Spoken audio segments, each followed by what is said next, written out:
Today, I'm going to highlight 3 important things for you to consider why Sarawak is your next investment destination. Number 1, the strength of the timber industry itself. Number 2, what are being offered to investors in Sarawak for you to come over to Sarawak. And number 3, what are the initiatives taken by the government to develop furniture industry or value-added industry in Sarawak? Let's go into it.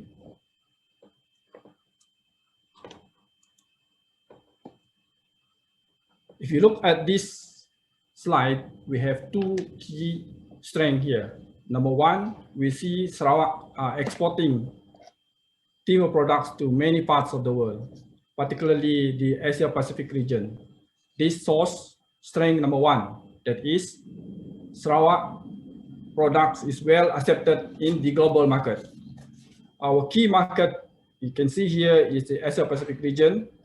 Total export value last year was 3.74 billion ringgit, and going to Asia Pacific region was about 3.6 billion ringgit. That's about 95% of our market. Now, the key market in Asia Pacific region are Japan, 1.8 billion ringgit, followed by India, which is about 340 million. Next, Taiwan, 273 million. Then Korea, 189 million, and China, 168 million. We have also a very important market in this region, ASEAN countries. Export to ASEAN countries last year was about 322 million. And the key market in ASEAN region are 1, Philippines, with a value of 148 million ringgit, followed by Indonesia, 117 million ringgit, and Vietnam, 57 ringgit. Now, the next strength we have is that we are producer of good tropical timber products. In fact, Sarawak is the major producer and exporter of plywood tropical timber products in this region, second to Indonesia. Total export of plywood last year was almost 2 billion ringgit, about 1.96 billion ringgit. And this was followed by sawn timber, 436 million ringgit, and MDF or fiberboard, about 306 million ringgit, and wood chips, 234 million ringgit.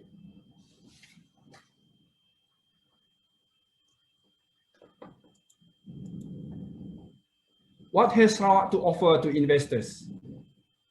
Here, I list out key parameters that you can consider why Sarawak is your choice of investment. Number 1, we are strategically located within a very important region, that is the Asia Pacific region.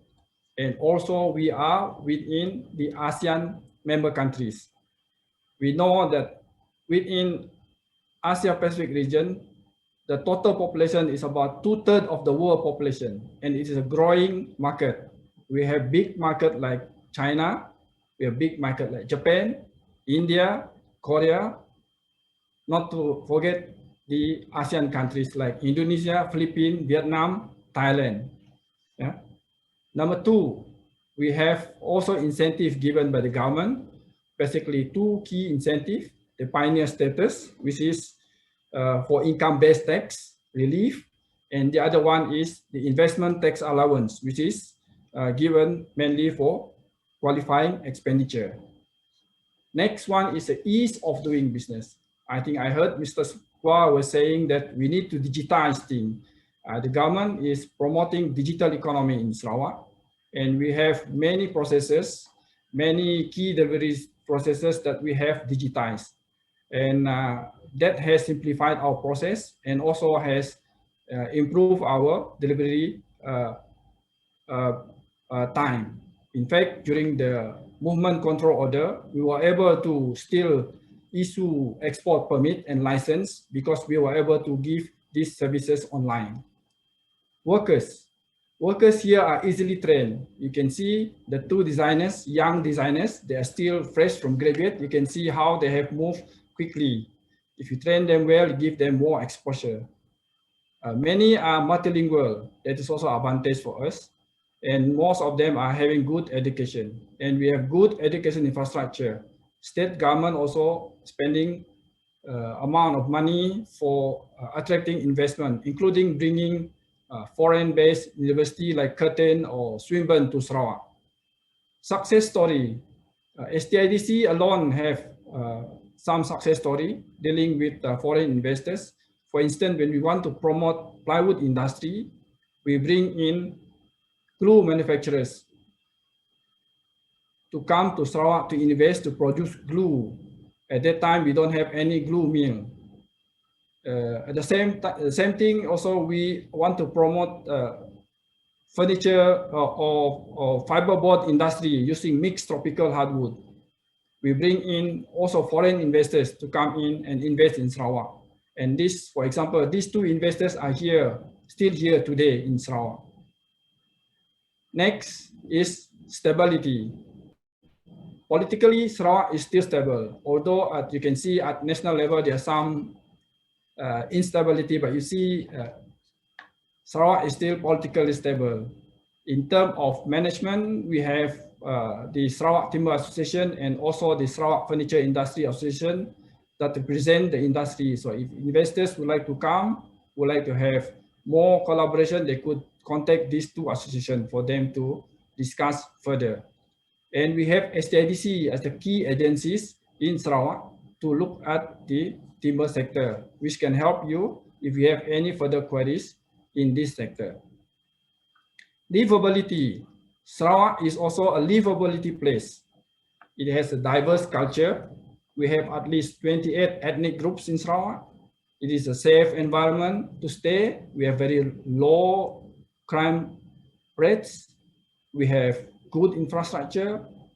Actually, the government is spending more on infrastructure in the last few years and in the next few years, especially on the two main trunk road, the Pen-Borneo Highway and also the Coastal Highway that would link Sarawak domestically and also with other states and countries like Sabah and Brunei and also Kalimantan. We have also good air and sea connectivity. Next, we talk about raw material. Our key source of raw material for the industry comes from one, natural forest. The state government is making an effort to ensure that it is sustainable. Therefore, we're going to make sure that the natural forests are being certified, all of it being certified by year 2022. We also have supply from planted forests. Total planted area up to now is about 450,000 hectares. And these are the potential raw material for the future industry. We allow importation to facilitate the industry if that is the requirement of the industry. And we're also looking into the potential of utilizing non-forest timber products, particularly bamboo and palm. And STIDC is leading in most of these initiatives. Infrastructure. We have and we continue to develop industrial land to accommodate the industry. Our price is quite competitive. Field land in Sarawak for industrial land is about 10 ringgit to 20 ringgit per square feet. And unfilled land is about 8 to 15 ringgit per square feet, depending on the location. There is also a discount for those who develop their project within 2 years. These industrial land are normally supported with infrastructures.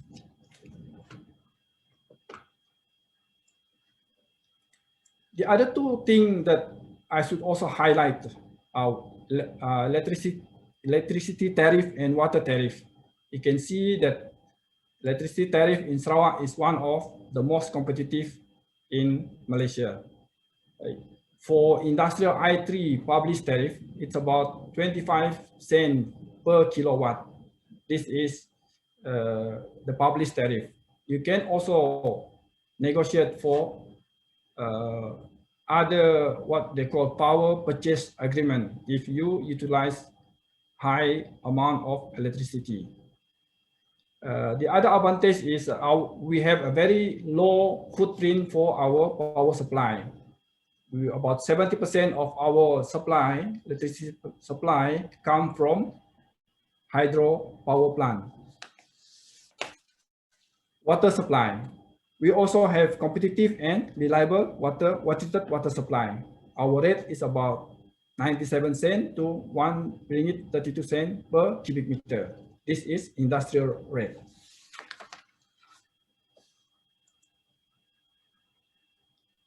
What are the policies for the government to attract investment in this area and to support this industry? Number one, we have this log quota policy. Under this log quota policy, we allocate logs for domestic processing. And the quota is reviewed yearly to make sure it is in accordance to the requirement of the industry. Number two, we allow importation of raw material, especially for the use of value adding and producing products for export market. I would like to highlight that the export license is issued by STIDC. Number three, we also allow 100% foreign equity investment in this sector, as long as you establish a company in the country. Foreign workers. We also allow foreign workers to be employed in Sarawak. And this is one, the autonomy given to Sarawak that Sarawak has. And this approval of foreign workers is given by Sarawak through the localization committee. And STIDC is also a member in this committee.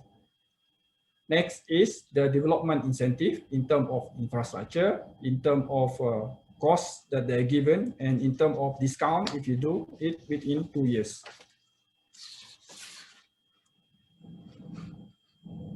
Let me show the list of initiatives that are being taken to make sure that that the program for this furniture-based or value-added-based industry are being implemented. Number one, infrastructure, furniture park. We are developing furniture park, 2 furniture park in the pipeline for this value-added base. We have also developed furniture lab, which will be completed by this year for us to do furniture testing, a design center, and other infrastructure like roads and ports. We also have raw material. I have highlighted this one, natural forest, planted forest, imported material, alternative material. And we also promote investment and looking for anchors in these key industries that will lead the industries. We have this young designers program to reduce the gap between competency and requirement of the industry. And we also do promotion, both physical and also online promotion to assist the industry.